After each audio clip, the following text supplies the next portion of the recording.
آیا می‌خواهید انگلیسی خود را بهبود ببخشید؟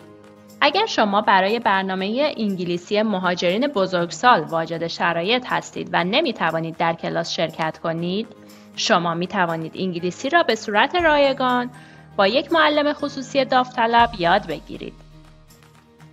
مربیان داوطلب آموزش دیده‌اند تا به شما در بهبود مهارت‌های زبان انگلیسیتان کمک کنند و اعتماد به نفس را در شما ایجاد کنند. اگر شما از قبل در یک کلاس AMEP ثبت نام کرده اید، همچنان می توانید برای حمایت بیشتر به یک معلم خصوصی دسترسی داشته باشید. معلمان خصوصی با شما برای 1 یا 2 ساعت در هفته در خانه به صورت رو در رو و یا در یک مکان عمومی مانند کتابخانه ملاقات خواهند کرد.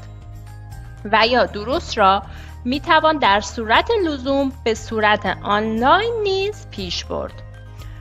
معلمان خصوصی می توانند به شما کمک کنند تا در زندگی جدیدتان در استرالیا اسکان یابید و دروس را برای نیازهای فردی شما آماده می کنند.